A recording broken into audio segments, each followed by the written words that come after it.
our longest trusted English newspaper since 1898. Now available digitally. Computer. Order the Manila Times Digital Edition. Subscribed. Get the Manila Times Digital Edition for less than 2 pesos and 50 centavos per day when you sign up for 1 year.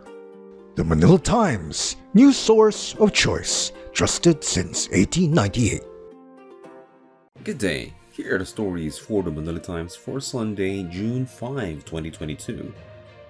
President-elect Ferdinand Bongbong Marcos Jr. assured the public that giving agriculture a boost is one of the top priorities of his incoming administration as he envisions a food-secure and resilient Philippines in the coming years. Marcos, who has not yet named his nominee for agriculture chief, said that stabilizing the price of food, particularly by helping farmers and fisher folks, will be crucial in the country's growth. Marcos, who will assume the presidency on June 30, has said that he has been in talks with rice traders to hold the current prices, saying that he seeks to slash them to as low as 20 pesos per kilo.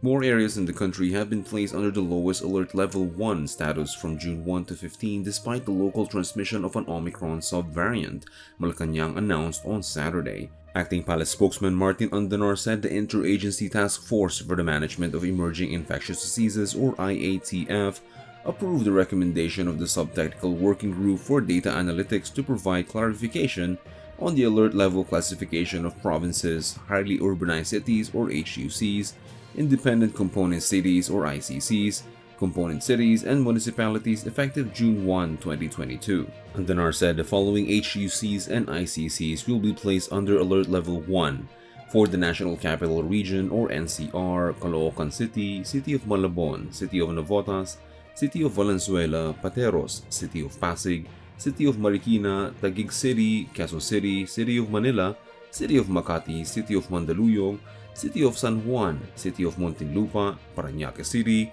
City of Las Piñas, and Pasay City.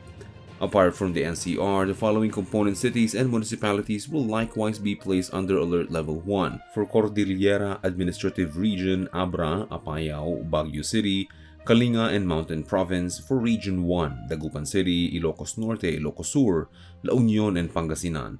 For Region 2, Batanes, Cagayan City of Santiago, Isabela, Nueva Vizcaya, and Quirino.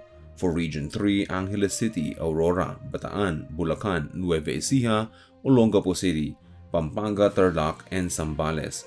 For Region 4A, Batangas, Cavite, Laguna, Lucena City, and Rizal. For Region 4B, Marinduque, Oriental Mindoro, Puerto Princesa City, and Romblon. And for Region 5, Albay, Catanduanes, and Naga City. Outgoing President Rodrigo Duterte and Vice President Maria Leonor Leni Robredo were invited to attend the inauguration of Vice President-elect Sara Duterte Carpio in Davao City, her spokesperson said on Saturday.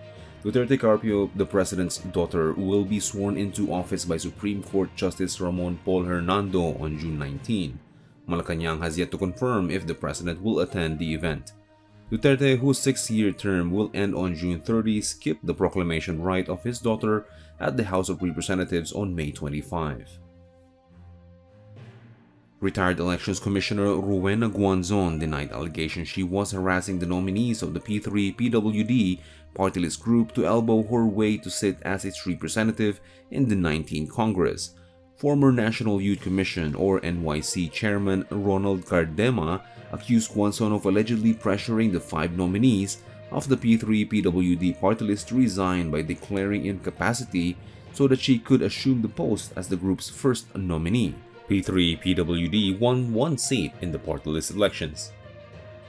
The Philippine National Police or PNP is investigating possible lapses in intelligence gathering and implementation of security measures that led to the series of bombings, particularly in Mindanao. The PNP Director for Operations Major General Valeriano De Leon also warned police commanders against sloppy works in protecting their areas of responsibilities or AORs following incidents of bomb attacks in Mindanao. De Leon said the regional director of the Police Regional Office 9 is currently conducting an assessment of the lapses in intelligence as well as the security measures being implemented, particularly in Basilan, where 2 persons were injured in Monday's twin explosions.